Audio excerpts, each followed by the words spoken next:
One morning, Mike, the 15-inch gauge 282, was sitting at Alsborough Station, waiting to leave with a passenger train to Alsdale. As he simmered away, he noticed two unfamiliar engines backing down onto the empty train under the ballast chute. "That's strange. I don't recall seeing you two before. What brings you this way?" But the diesels didn't directly answer Mike's question, and preferred to tease him instead. These two were notorious for teasing steam locomotives. "Hey look, Harry, it's a little bugger that had to be glued to his coaches just so he could pull them." Small wonder that a small engine wasn't powerful enough to pull even a small train without cheating. "What the hell are you on about? That was Bert's incident, not mine." "Yeah, sure it was. I'll have you know that my brother has never had any accident as stupid as yours."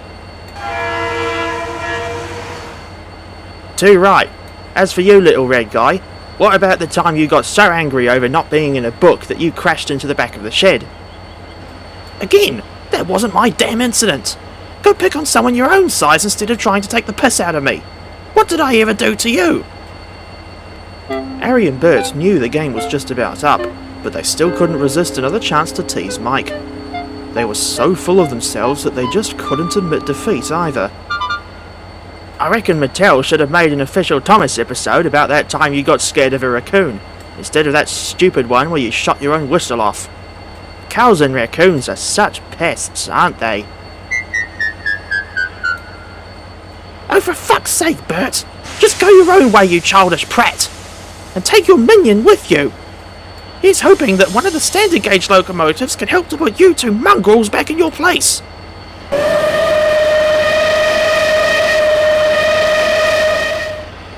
"I beg your pardon, Mike. Were you talking to me?" "Not you, Bert. I mean that Class 08 with the same name. I swear, him and his brother are some of the rudest engines I've ever met." Without saying another word, the Class 08s just growled away, not caring about the train that they had just left behind. "And good riddance to bad rubbish!" "What were those two doing anyway?" "Talking shit for no good reason." "Sorry, Bert. I'll have to tell you more about the situation later tonight. I can't keep the passengers waiting after all, as much as I hate taking passenger trains."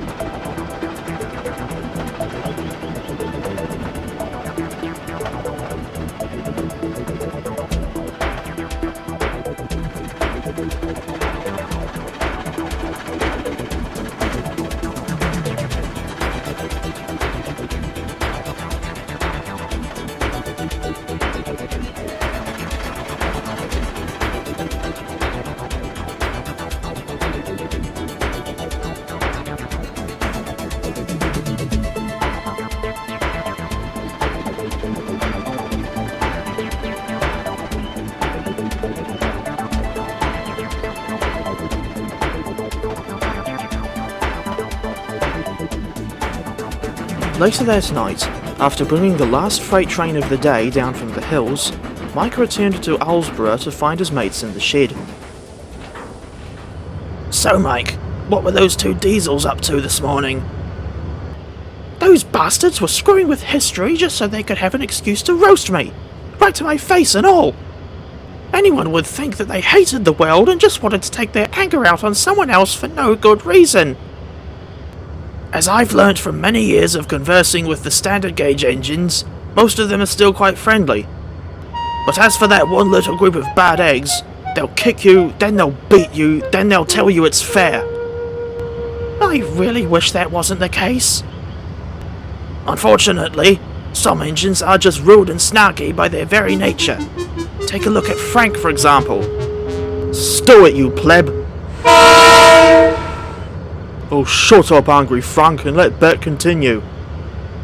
"As I was about to say, I reckon that if you get heckled by any other rude locomotives in future, you should remind yourself that you've still got friends in Rex, Jock, Sigrid, Frank, the Blister Twins, and myself. We are always here to help." "Of course you're always here. We can't run on any other line." May I add some advice too? Go ahead, Rex. I reckon that it's foolish to say anything back to the bullies. After all, they just want to get a reaction out of you, but we may never know why. It's one of life's greatest mysteries, like trying to figure out why the kids are scared of Trevor the traction engine. You've got a good point, Rex. I'll try to remember your advice and Bert's for the future. But for now, I really just want to have a rest. Good night, lads. And with that, Mike soon drifted off to sleep. The next day was set to be a busy one. As time went on, the little red 2H2 tried to do his work as best as he could. But secretly, he was still upset over what the Class 08s had said to him.